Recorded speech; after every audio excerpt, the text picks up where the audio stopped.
All right, today we're diving into a really key chapter from Charles Dickens's Great Expectations. It's one of those moments that just locks in all the book's big themes. We're talking ambition, class, and some serious heartbreak. And it all comes down to one unforgettable reunion that changes absolutely everything for our main character.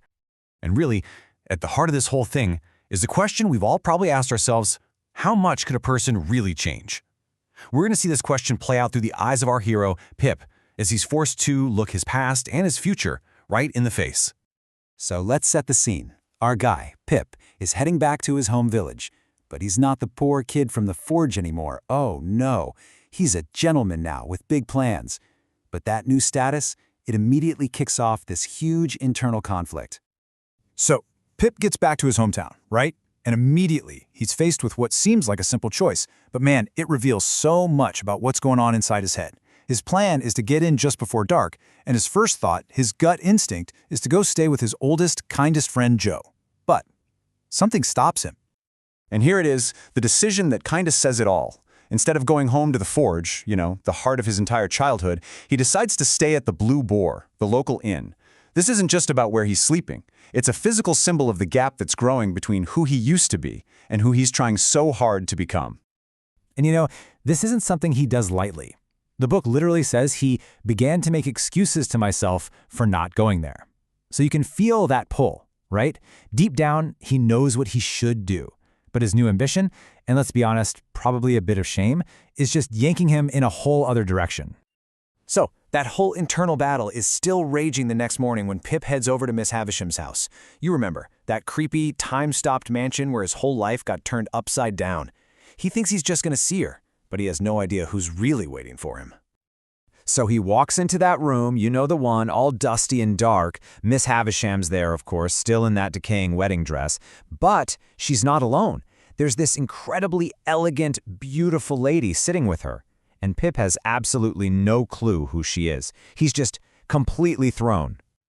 He's just staring, totally captivated and confused. Who is this person? He's looking closer, trying to find anything familiar, and then his gaze locks onto her eyes. And boom, it hits him. It's Estella. The same girl from his childhood, the one who was so cruel and so beautiful, is back. But she's so transformed that he didn't even recognize her at first. And you want to know what's so telling? Pip's immediate reaction. All his new money, his fancy clothes, his education, none of it matters. The second he sees her, he feels like he's slipped hopelessly back into the coarse and common boy again. Just like that, all his hard-won confidence is completely gone. And her transformation is huge. She's just gotten back from France, where she was getting this very fancy education. Now she's on her way to London to be introduced to high society. And the book gives us this killer line: her pride and willfulness seem to be inseparable from her beauty. So yeah, she looks different, but that core personality, it's only gotten sharper. So Miss Havisham tells them to go take a walk in that old, overgrown garden. But let me tell you, this is no romantic stroll through the flowers. It quickly becomes a verbal smackdown, with Estella just landing blow after blow. Right away, Estella just comes at him. And notice, she doesn't ask a question, she makes a statement. It's this super sharp, targeted jab, designed to hit him right where he's most insecure and feeling guilty. Oh, and she is not done, not by a long shot. When Pip kind of weakly agrees with her, she just doubles down with this brutal follow-up. She's basically saying, yeah, of course you've changed your friends. Those people aren't good enough for you anymore. It's so cruel, and it just reinforces that whole class divide he's struggling with. And her words just cut right through him. They hit their mark perfectly. The book says her comment literally put to flight any idea he had left of visiting Joe. It's crazy, right? In that moment, her opinion means more to him than his own conscience. That's how much power she has over him.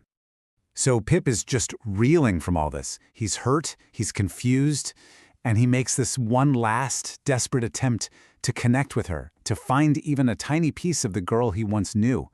And this leads us to the chapter's most chilling moment. He tries to bring up their shared history. He asks her this incredibly vulnerable question about a time she really hurt him. He's just looking for anything, any flicker of shared memory, any sign of actual feeling. And her answer, wow, it is just shockingly cold. She doesn't just say she doesn't remember. She gives him this reason for why she can't remember. She tells him, like she's explaining a simple fact, that she has no heart. And the way she says it is so important. This isn't some emotional outburst. She delivers it as if it's an undeniable truth about herself. Even when Pip tries to argue, saying he knows that's not true, she is absolutely determined to make him believe in her emptiness. She just keeps going, ticking off all the things she doesn't have. Softness, sympathy, sentiment, she dismisses all of it as nonsense. She is literally, piece by piece, tearing down any hope Pip has that he'll find any warmth in her. And then she leaves him with this final ice-cold warning. She's making it crystal clear. Look, this isn't a bad mood. This is who I am. And if we're going to be around each other, you need to accept that. Right now. And that just leaves you wondering, doesn't it? Was Estella born this way, or was she made this way? Is this coldness her choice, or is it a cage that Miss Havisham so carefully built around her to get revenge on all men? This single brutal encounter really defines their entire relationship going forward. A tragedy of a man completely in love with a woman who has been meticulously trained to be incapable of love itself.